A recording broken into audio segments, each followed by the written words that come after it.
मैं Sunil Kumar Mishra, assistant professor इतिहास, राजकीय महाविद्यालय मानिकपुर, जनपद जगदलपुर। बुंदेलखंड विश्वविद्यालय झांसी के अंतर्गत जनपद जगदलपुर में स्थित राजकीय महाविद्यालय। और जैसा कि विदित है कि यह जो क्लास है हमारे बीए सेकंड सेमेस्टर के विद्यार्थियों के लिए है। और विश्वविद्यालय स्तर पर सेकंड और फोर्थ सेमेस्टर के छात्र छात्राओं की MCQ मल्टीपल चॉइस क्वेश्चन बहुविकल्पीय प्रश्न आधारित परीक्षा होना सुनिश्चित हुआ है। इसी के दृष्टिगत मैंने छात्र छात्राओं के हितार्थ मल्टीपल चॉइस क्वेश्चन पर इतिहास विषय प्रश्न बनाने का प्रयास किया है, जो कि निश्चित रूप से छात्र छात्राओं के परीक्षा के हितार्थ कारगर और महत्वपूर्ण है। दिल्ली सल्तनत का इतिहास या बीए के सेकेंड सेमेस्टर का जो पाठ्यक्रम है मध्यकालीन भारतीय इतिहास, जो कि 1206 से 1757 तक निहित है, जिसमें दो भागों में भारतीय इतिहास को हमें पढ़ने का अवसर मिलेगा। एक दिल्ली सल्तनत का इतिहास और दूसरा मुगल कालीन भारतीय इतिहास। दिल्ली सल्तनत के इतिहास जिसकी अवधि हम 1206 से 1536 तक जान रहे हैं। 1206 में इसके पूर्व में अगर हम नजर डालें तो निश्चित रूप से उत्तर भारत में तुर्क के जो शासन है उसकी स्थापना 1192 में तराइन के जो द्वितीय युद्ध हो रहा है, इसमें मोहम्मद गौरी ने पृथ्वीराज तृतीय को हराया और वंश की स्थापना। महत्वपूर्ण आयाम यह है, मोहम्मद गौरी के कोई उत्तराधिकारी नहीं था और उसने अपने साथ कई दास को लेके आया था। तो दास के निश्चित रूप से उत्तराधिकारी के अभाव में यह जो साम्राज्य है किसी न किसी दास को देने का औचित्य सिद्ध हुआ। तब जो नाम आ रहा है कुतुबुद्दीन ऐबक, जो जिसे कि निशापुर के काजी से लिया गया। हम दिल्ली सल्तनत के जो इतिहास में जो शासक हुए हैं उनके आधारित अगर हम तथ्यों पर प्रकाश डालें तो निश्चित रूप से जो महत्वपूर्ण आयाम है उसके दृष्टिगत हम प्रकाश डालने का प्रयास करेंगे। इन्हें प्रारंभिक तुर्क सुल्तान या मामलुक सुल्तान कहना अधिक प्रासंगिक होता है, बशर्ते गुलाम वंश या दास वंश थे, क्योंकि आरंभिक जो शासक थे वो किसी एक ही वंश से नहीं थे। जैसे कुतुबुद्दीन ऐबक कुतुबी वंश से, इल्तुतमिश शमसी वंश से और बलवन जो है बल्बी वंश से आता था। कुतुबुद्दीन ऐबक जैसा कि नाम से सर्वविदित है, ऐबक का अर्थ होता है तुर्की भाषा का शब्द है और ऐबक का अर्थ होता है चंद्रमा का देवता।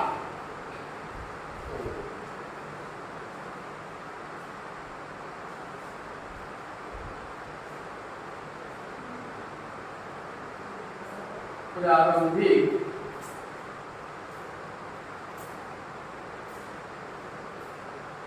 तुर्क या मामलूक।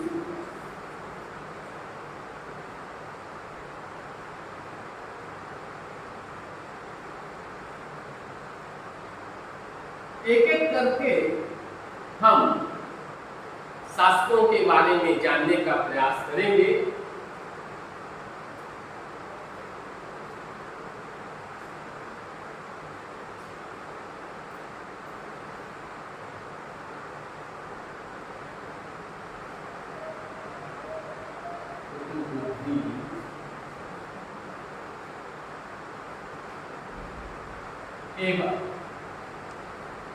शासन काल का जो क्रम है वह 1206 से 1210 ईस्वी।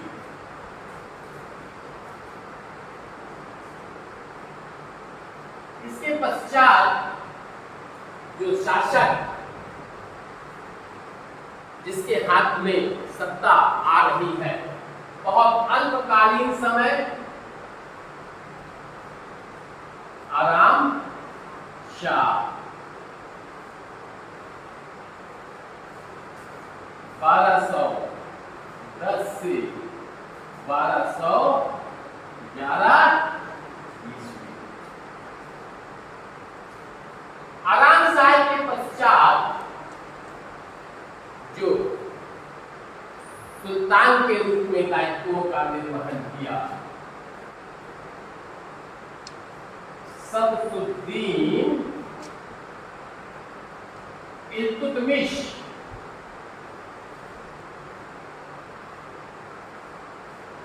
Is it clear? आ रही बात समझ में? 1211 से 1236 ईस्वी। इसके पश्चात रजिया प्रथम मुस्लिम शासिका,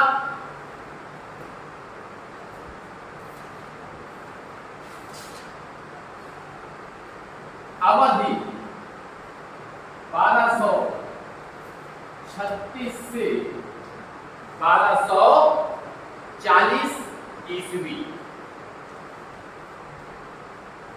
फिर बहराम शाह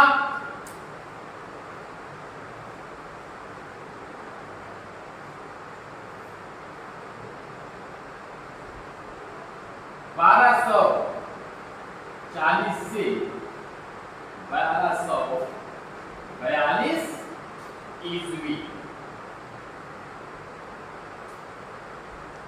बहराम शाह के पश्चात अलाउद्दीन मशहूद शाह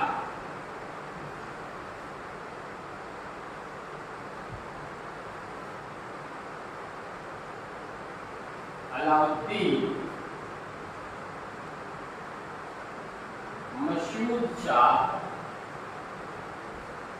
1242 से 1246।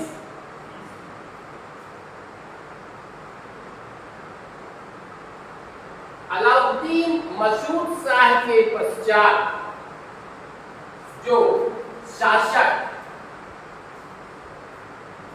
कौन सा नंबर का होगा? 7वां। दिल्ली सल्तनत के सिंहासन पर काबिज हो रहा है वह है नसरुद्दीन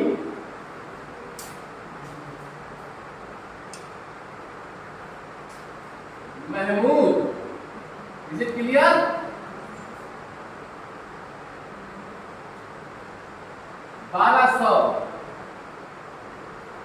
छियालीस से 1265 ईस्वी। एक एक करके हम शासकों के बारे में समझेंगे। नसरुद्दीन महमूद के पश्चात बलबन,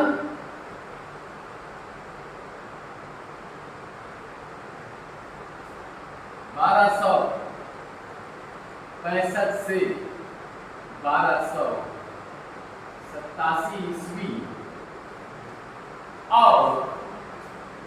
लगभग 22 वर्ष का शासनकाल शासक के रूप में, बलबन ने इसके पूर्व भी 20 वर्ष लगभग वजीर के रूप में दायित्वों का निर्वहन किया। जो शासक इसके पश्चात बलबन का जो पौत्र आ रहा है कैकूबाद, वह शासक हुआ 1287 से 1200। क्लियर? अब एक एक करके हम शासकों के इस आयाम में आने का प्रयास करेंगे। किस शासक के शासनकाल की क्या उपलब्धि।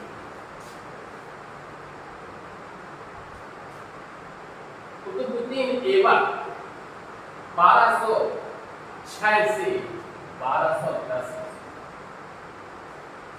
ऐबक मोहम्मद गौरी का दास। इसे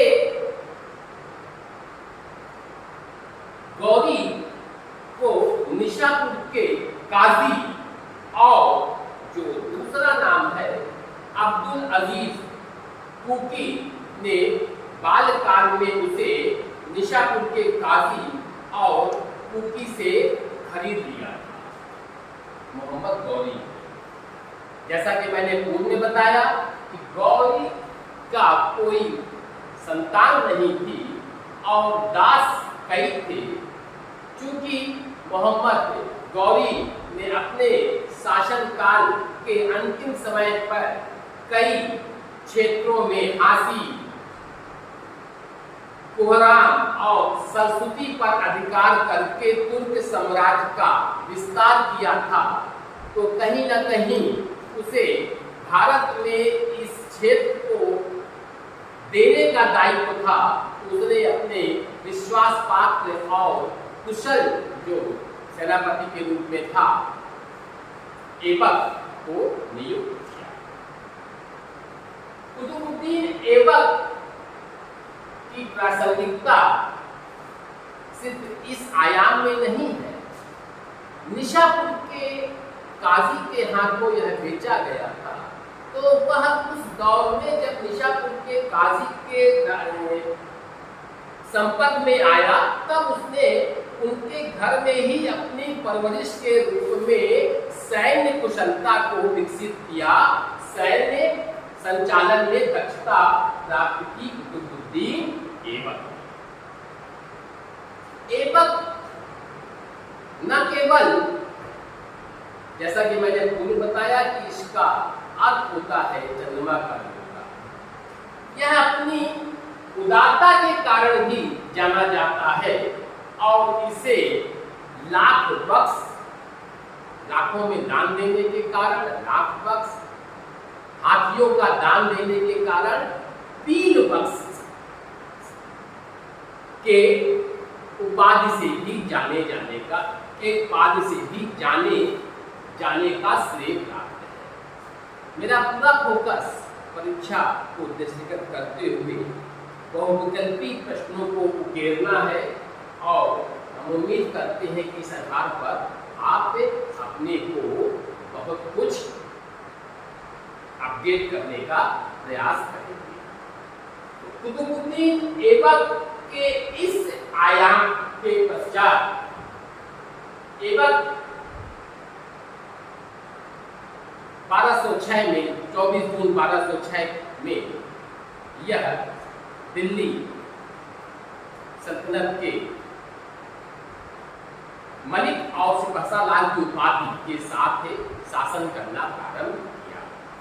इसे आरंभिक दौर पर कई कठिनाइयों का सामना करना पड़ा और कठिनाइयों के सामना करने के निमित्त उसने कुछ वैवाहिक संबंध स्थापित। अपनी पुत्री का विवाह उसने इल्तुतमिश से, बहन का विवाह नसरुद्दीन वाचा से और स्वयं अपना विवाह ताजुद्दीन इल्दौज की पुत्री से। Is it clear?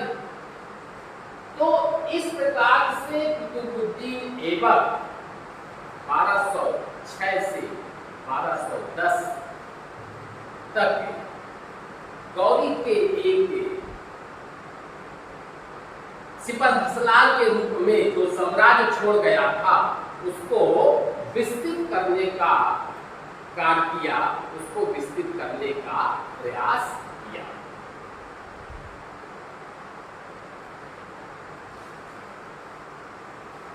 हम दिल्ली सल्तनत की स्थापना किसने की, अगर यह प्रश्न आता है तो निश्चित रूप से वह शख्स था कुतुबुद्दीन ऐबक, जिसने दिल्ली सल्तनत की स्थापना की।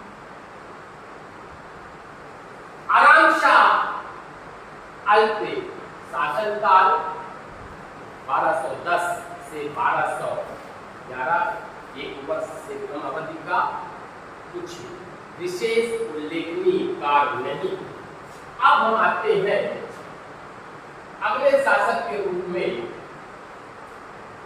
शमसुद्दीन इल्तुतमिश। इल्तुतमिश दिल्ली सल्तनत का प्रथम संप्रभु या प्रभुता संपन्न शासक कौन था, अगर यह प्रश्न पूछा जाता है कि दिल्ली सल्तनत का प्रथम प्रभुता संपन्न शासक कौन था, वह शासक था शमसुद्दीन इल्तुतमिश।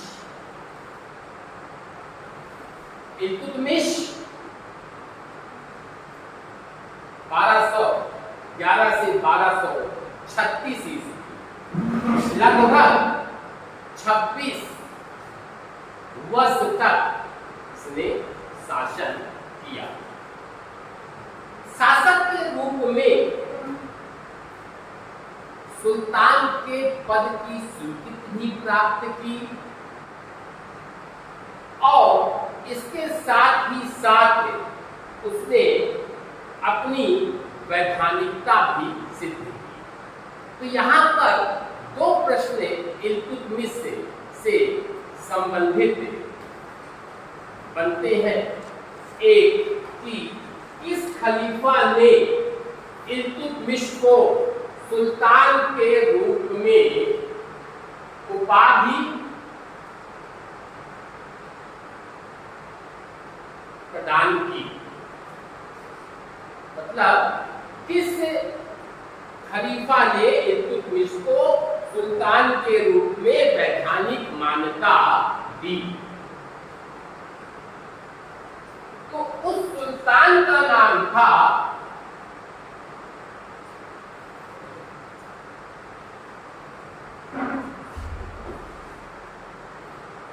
जिसने वैधानिक मान्यता दी अल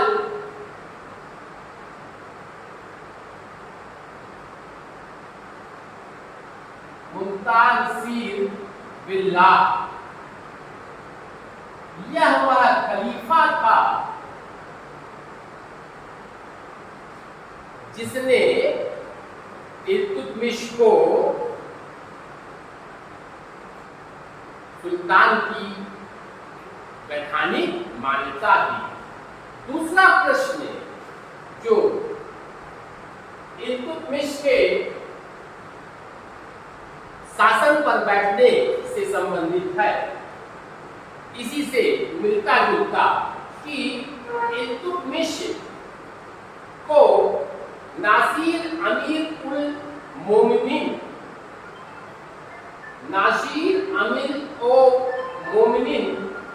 की उपाधि किस वर्ष प्रदान की गई?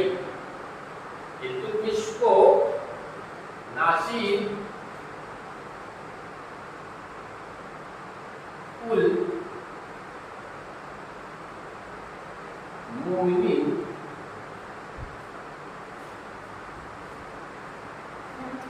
नासिर अमीर उल मोमिनीन की उपाधि किस वर्ष से प्रदान की गई, तो वह वर्ष था 1229। Is it clear? तो इल्तुतमिश से संबंधित आयाम में इन प्रश्नों को हम अपने ज्ञानार्जन में शामिल कर सकते हैं। इसके पश्चात इल्तुतमिश को एक श्रेय और है, वह है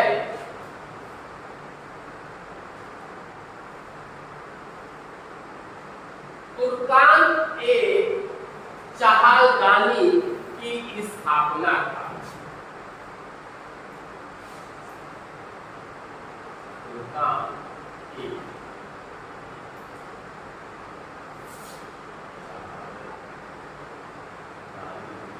स्थापना।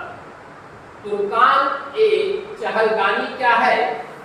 यह वही दल है जिसे हम चालीसा के नाम से जानते हैं। यह चालीसा दल या जिसे हम तुर्कान ए चहलगानी कहते हैं, इसी चालीसा के दल को आगे आने वाला जो बलबन था उसने नेस्तनाबूद किया, इसे खत्म किया, क्योंकि इससे इस 40 व्यक्तियों का दल था, कहीं न कहीं प्रशासनिक दायित्वों का निर्वहन करने में असहाय महसूस कर रहा था बलबन। तो जिस चालीसा के दल को इल्तुतमिश स्थापित कर रहा है, वो आप आगे देखेंगे, उसी चालीसा के दल को बलबन नेस्तनाबूद कर रहा है, इस चालीसा के दल का दमन कर रहा है।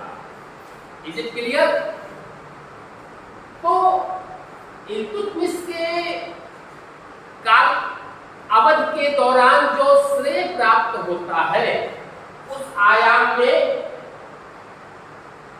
चालीसा के दल का निर्माण, इल्तुतमिश को एक और श्रेय है, वह है इक्ता प्रथा को आरंभ करने का श्रेय। इक्ता प्रथा क्या है?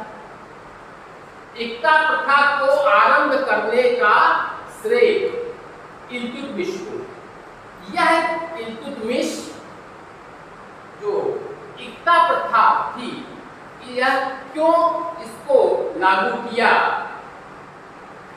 क्योंकि यह जो भारतीय समाज की जो सामंतवादी व्यवस्था है, भारतीय समाज की सामंतवादी व्यवस्था को समाप्त करने तथा साम्राज्य के दूरस्थ भागों को केंद्र के साथ संयुक्त करने के साधन के रूप में प्रयुक्त किया।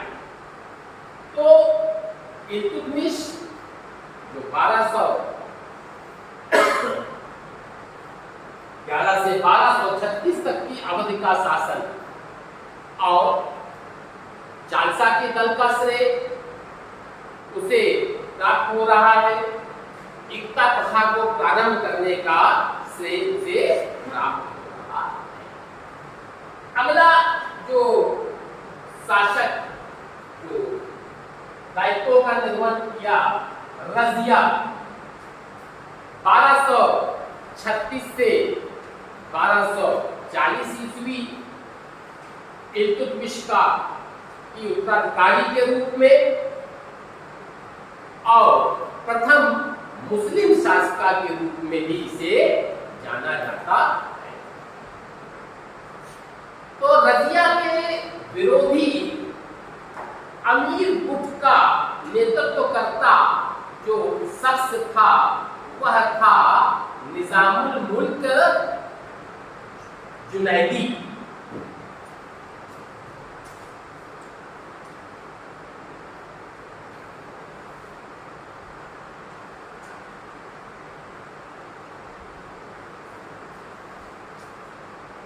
Razia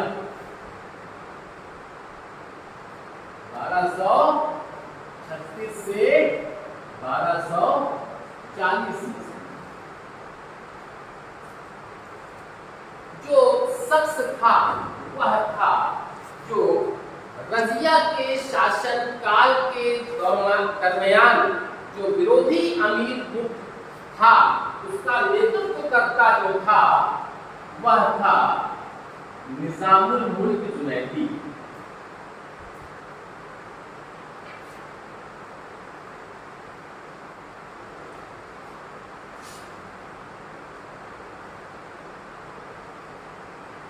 is it clear? आ रहा है समझ में पीछे? निजामुल मुल्क जुनैदी।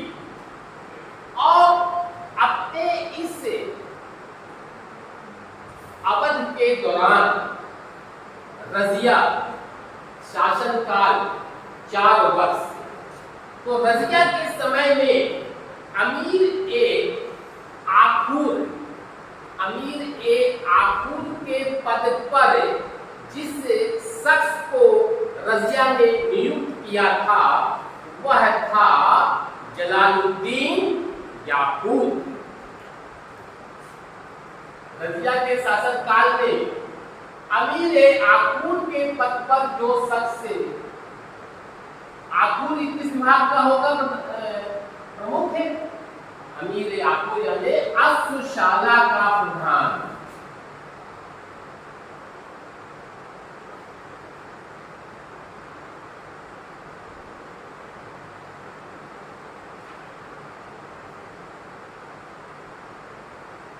जिस शख्स को नियुक्त किया उसका रजिया से विशेष अनुराग था और उसका नाम था जलालुद्दीन याकूब।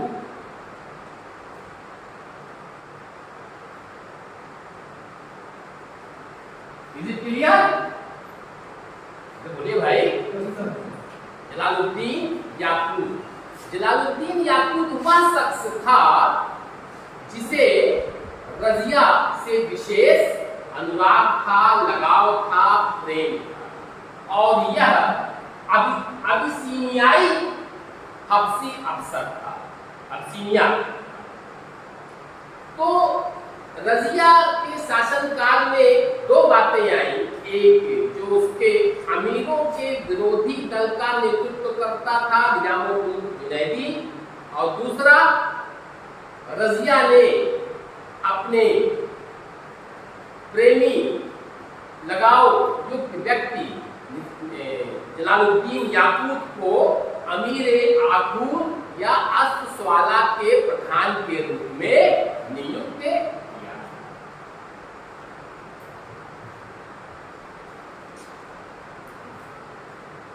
तो इन सब आयामों के पश्चात जैसा मैंने बताया कि रजिया के शासनकाल के इस आयाम में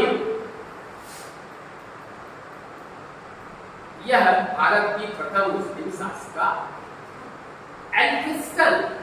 एल्फिस्टन तो यहां तक कहता है कि यदि रजिया स्त्री ना होती तो भारत के महान मुस्लिम सुल्तानों में शासकों में इसका नाम लिया जाता। एल्फिस्टन ने रजिया के संदर्भ में कहा कि यदि रजिया स्त्री ना होती तो उसका नाम भारत के महान मुस्लिम शासकों में दिया जाता।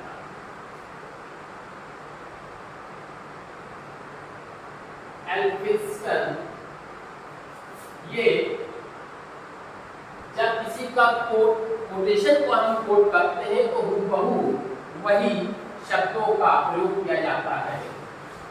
तो एल्फिस्टन ने रजिया के संदर्भ में कहा कि रजिया यदि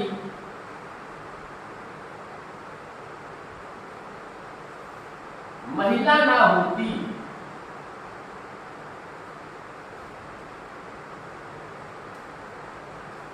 तो उसका नाम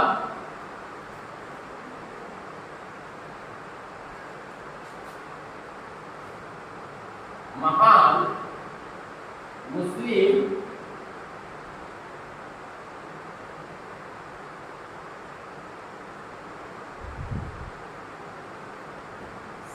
तत्वों में। क्या ये सिर्फ लिखा नहीं गया है, ये इसलिए कि इसी से मिलता जुलता प्रश्न आपको पूछा जा सकता है, जो कि वस्तुनिष्ठ आधारित आपकी प्रश्न परीक्षा बनाई। रजिया क्लियर?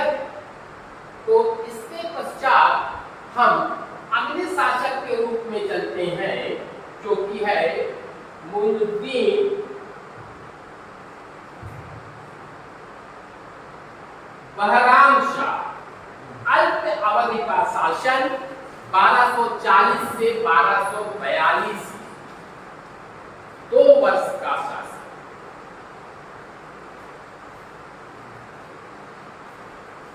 निश्चित रूप से यहां पर एक नवीन पद का सृजन हो रहा है दिल्ली सल्तनत के इतिहास में। नाइब ए मुमालिकात, एक नवीन पद नायाब ए मुमालिकात की स्थापना की जा रही है। तो मुइनुद्दीन बहराम शाह, जिसका शासनकाल 1240 से 1242 अर्थात 2 वर्ष की अवधि तक था।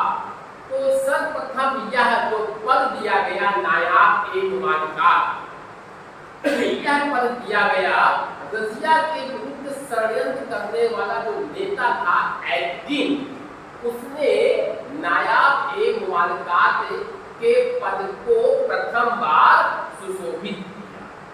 Is it clear? और इस प्रकार से वास्तविक शक्ति अब 3 भागों में आ गई थी, सुल्तान, नायाब और वजीर।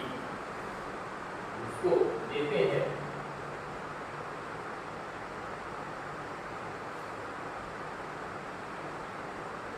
हम देख रहे हैं बहराम शाह। क्लियर?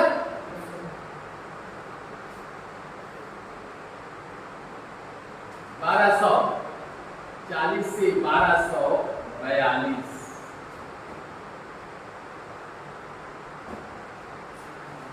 नया पद नायाब ए मुमालिकात,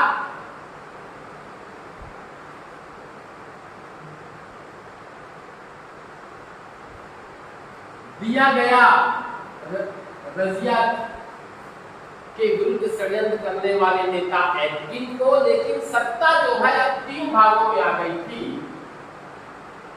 एक सुल्तान के हाथ में, दूसरा नायाब, यही नायाब एक मुमालिकात है, तीसरा वजीर। आगे आगे देखेंगे कि जो बलबन है, बलबन ने सारी नब्ज को टटोला और इस बात को प्राप्त किया कि चालसा के कारण से प्रशासन को चलाने में असुविधा हो रही है, तो चालसा को निष्ठापुट किया। नायाब का पद जो है यह एक प्रकार से बोझिल सिद्ध हो रहा था, नायाब के पद को निष्ठापुट किया। और एक लंबा कार्यकाल बलबन 1265 से 1288 तक कर रहा। जब हम उस पर आएंगे तो उस पर विस्तार से चर्चा करेंगे। बहराम शाह यानी कि सत्ता के 3 आयाम हो गए, सुल्तान, नायाब और वजीर। अगले शासक के रूप में अलाउद्दीन मसूद शाह, जिसका शासनावधि है, थोड़ा सा हम पीछे जाएंगे तो अलाउद्दीन मसूद शाह 1242 से 1246 ईस्वी तक। और इसके शासनकाल में बलबन का प्राकट्य हो रहा है। बलबन इसके शासनकाल में आया। तो इस शासक अलाउद्दीन मसूद शाह के शासनकाल में बलबन ने अमीर ए हासिब के पद को सुशोभित किया और धीरे धीरे इसने अपनी शक्ति बढ़ानी प्रारंभ की। किसने? बलबन ने। किसके शासनकाल में? अलाउद्दीन मशहूर शाह। अगला शासक नसरुद्दीन महमूद। सेकंड पेज पर नसरुद्दीन महमूद 1246 से 1265। अनुभव कितने साल का शासन हो गया? हाँ, लगभग 20 साल। नसरुद्दीन महमूद। अगर शासनावधि ज्यादा है तो यह बोध होता है ना कि शासक में कुछ न कुछ कहीं न कहीं राज्य संचालन की, शासन चलाने की जो एक प्रशासनिक क्षमता है वह उन्नत होगी, अच्छी होगी, कुशल प्रशासन होगा। तो इन दो शासकों का आकलन हम किसी प्रकार से कर सकते हैं। लगभग हम लेते हैं नसरुद्दीन महमूद। नसरुद्दीन महमूद यह धार्मिक स्वभाव का व्यक्ति था। इसके शासनकाल में काजी के रूप में जो शख्स था वह था निजामुद्दीन सिराज,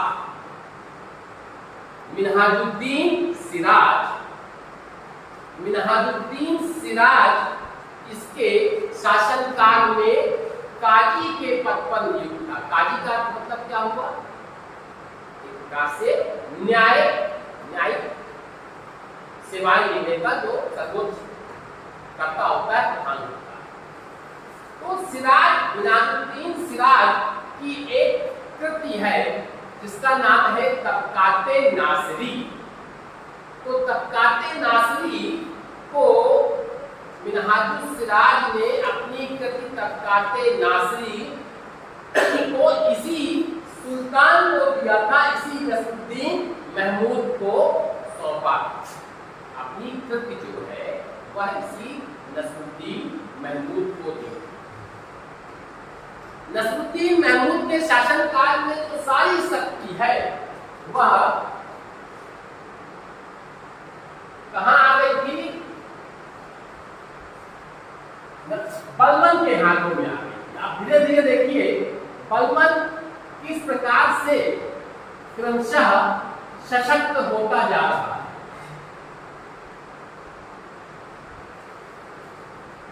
1246 से 1265 था। दो बातें आ रही हैं। एक तो इसके शासनकाल में जो मिन्हाजुद्दीन सिराज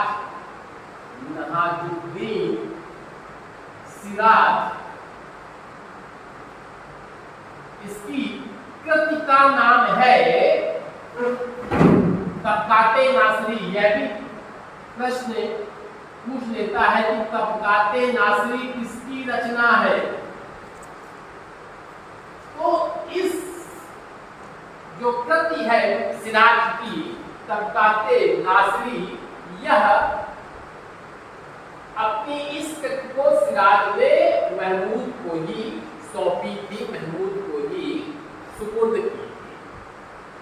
दूसरा, बलबन का वर्चस्व इसके शासन काल में प्रबल होता गया। बलबन और भी प्रशासनिक रूप से सशक्त होता गया, प्रशासनिक रूप से मजबूत होता गया।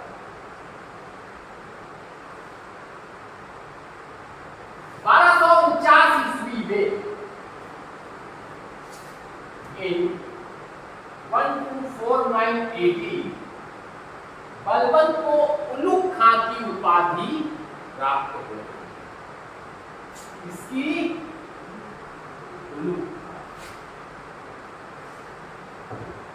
की उपाधि बलबन को मिली।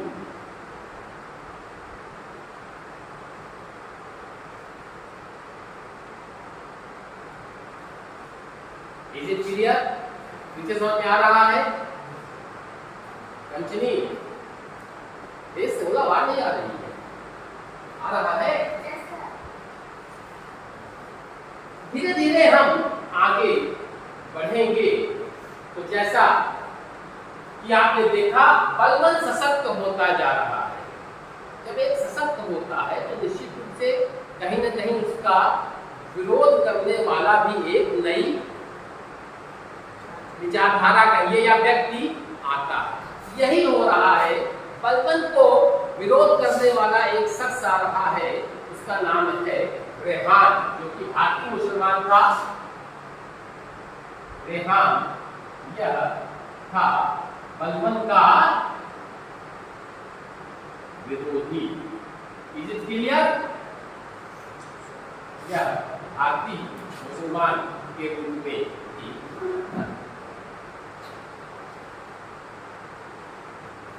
1265 ईस्वी में नसरुद्दीन महमूद की मृत्यु होती है और बलवान सत्ता पर काबिज हो जाता है। बलवान अपने बागडोर अपने हाथ में ले। अब हम देखेंगे बलवान की समय में किए गए कार्य और उसकी कार्य से नजर डाले बलवान का कार्यकाल कहां तक जा रहा है। बलवान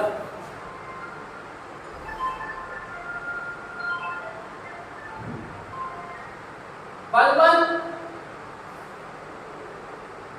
1265 से 1287, इसको लिए हम एक नई नोट पैड ले लें।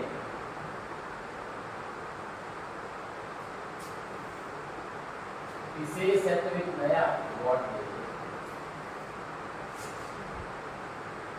बलवान। Is it clear?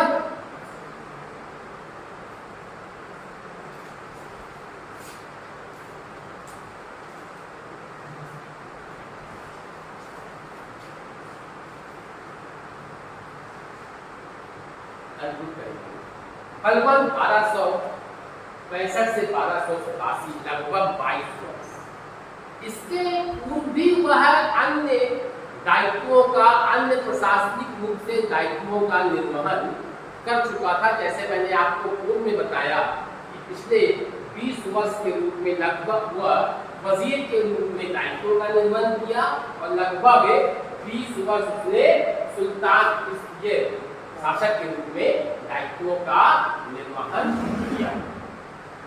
बलवान दिल्ली सल्तनत का एक ऐसा व्यक्ति था जो सुल्तान ना होते हुए भी सुल्तान के छत्र का प्रयोग करता था। तो वह कौन शख्स था जो सुल्तान ना होते हुए भी सुल्तान के छत्र का प्रयोग करता था? इसका उत्तर होगा बलवान। जैसा मैंने पूर्व में बताया कि बलवान ने प्रशासन की नब्ज को टटोला और उसने जो इसके लूप होल थे, जो यहाँ प्रशासन की कमजोरियां थी, जब वह सिंहासन पर बैठा तो उसने उन सभी कमजोर पक्षों को नेस्तनाबूद करने का प्रयास किया, जैसा कि मैं आपको पूर्व में भी बता चुका हूं। तो इस प्रकार से बलवान की जो सुल्तान की प्रतिष्ठा को स्थापित करने का जो श्रेय था, तो उस श्रेय को लागू कराने के लिए बलवान ने रक्त और लौह की नीति अपनाई। कौन सी? आप ब्लड एंड रक्त और लौह की नीति को अपनाया। तो उसके इस प्रकार की नीति के उसके दो आयाम थे। एक तो वह यह समझता था कि सुल्तान पृथ्वी पर ईश्वर का निधि है और उसका स्थान केवल पैगंबर के पश्चात। Is it clear? तो इस प्रकार से बलवान ने रक्त और लौह की नीति को आत्मसात कर इस उक्ति को चरितार्थ किया कि सुल्तान पृथ्वी पर ईश्वर का प्रतिनिधि है और उसका स्थान केवल और केवल पैगंबर के पश्चात। इस क्लियर पीछे समझ आ रहा है। तो बलबन ने इस प्रकार से इसके अतिरिक्त, जैसा मैंने आपको पूर्व में बताया कि इल्तुतमिश के शासन काल में जिस तुर्कान एक चहालगानी या जिसे हम चालसा कहते हैं जो स्थापित किया गया था, उसको नेस्तनाबूद करने का, उसको खत्म करने का श्रेय भी शासक बलबन को जाता है। इसके अलावा बलबन ने उन जमीनों की भी, उन जागीरों की भी जांच कराई जो कि विभिन्न व्यक्तियों को सैनिक सेवा के बदले में उन्हें दी गई। उसके शासनकाल में वजीर के पद का महत्व भी घट गया था और नायाब-ए-मुमालकात के पद को समाप्त कर दिया गया। Is it clear? जैसा मैंने पूर्व में बताया था कि नायाब-ए-मुमालकात वह पद था जो कि मुइजुद्दीन बहराम शाह के शासन काल में स्थापित किया गया था। तो बलबन ने वजीर के पद का महत्व कम किया और नायाब-ए-मुमालकात का पद जो कि बहराम शाह के समय में स्थापित किया गया था उसको खत्म कर दिया, उसको एक प्रकार से उस पद का अस्तित्व ही समाप्त कर दिया। इसके अतिरिक्त मैंने पूर्व में बताया कि बलबन ने चालसा के दल से हम तुर्कान चहालगानी कहते हैं उसको भी समाप्त किया और जो बलबन के शासन काल की जो सफलता का मुख्य श्रेय था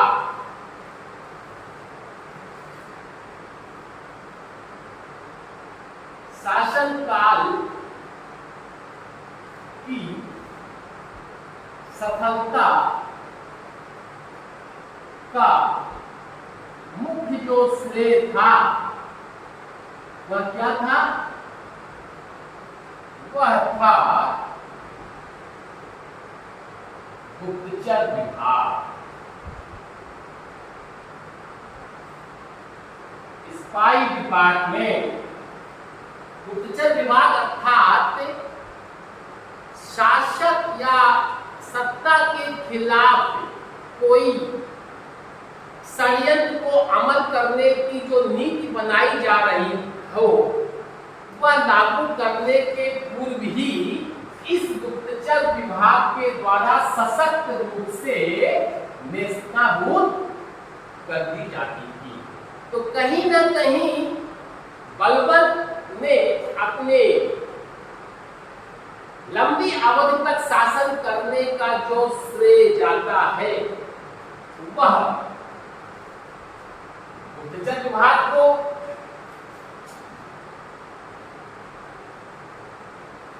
चालसा के दल के दमन से, इज इट क्लियर?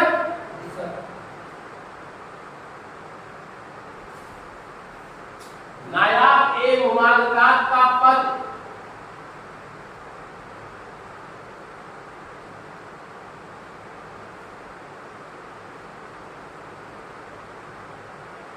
समाप्त कर दिया।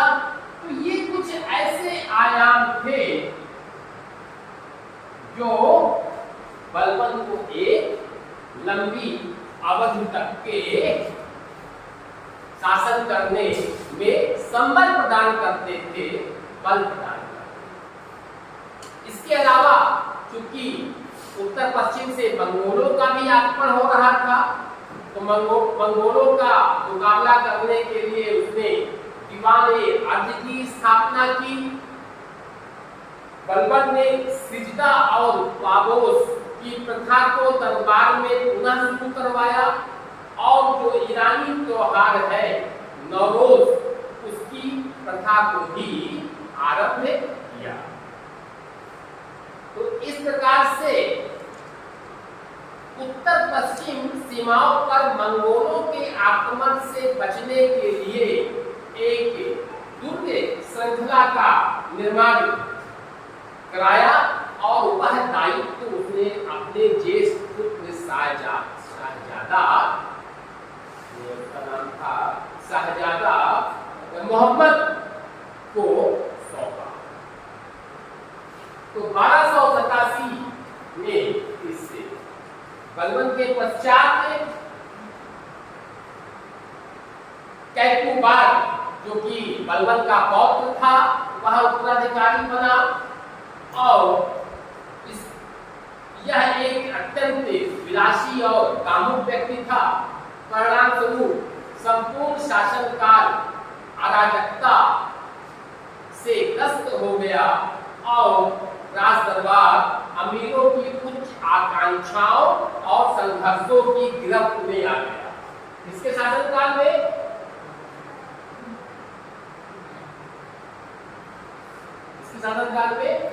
कैकुबाद के शासनकाल में वही हस्त हुआ अमीर फिर सशक्त हो गए और वह जो बलबन जिस रक्त और लौह की नीति की कसौटी पर लंबी अवधि तक शासन किया था वे सारी शासन की जो चाल थी, प्रशासनिक जो क्षमता थी वह जो नेस्तनाबूद हो गई। तो इस कैकुबाद ने 1287 से 1290 जो कि बलबन का पौत्र था होता था उसने शासन किया और फिर अमीरों के एक गुट के नेता जलालुद्दीन फिरोज खिलजी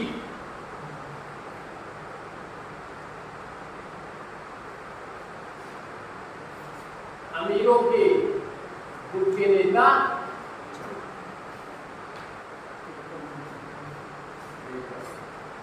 जलालुद्दीन फिरोज खिलजी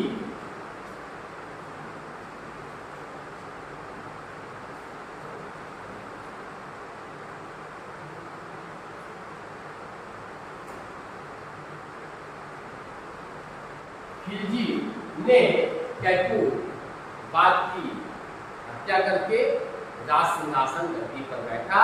तो इस प्रकार से फिर दिल्ली सल्तनत के आयाम में 1290 में खिलजी वंश की स्थापना हो रही है। खिलजी डायनेस्टी अस्तित्व में आ रही है। तो सारांश के रूप में हम कह सकते हैं कि दिल्ली सल्तनत के इतिहास में गौरी के साम्राज्य के पश्चात गौरी ने जिस प्रकार से अपना संपूर्ण भारतीय साम्राज्य का दायित्व विश्वास पात्र सेनापति और दास जो कुतुबुद्दीन ऐबक को दिया, कुतुबुद्दीन ऐबक ने उसे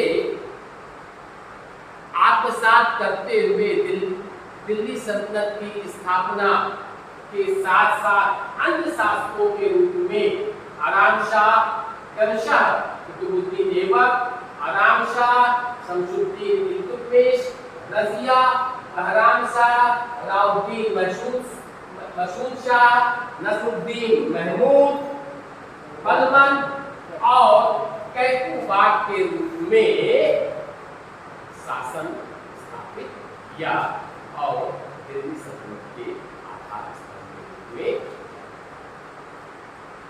इज इट क्लियर? आई बात समझ में? अगले आयाम में हम लेंगे खिलजी वंश अर्थात खिलजी वंश पर आधारित जो बहुविकल्पी प्रश्नों की माला है उसको नेक्स्ट लेक्चर में देखेगा।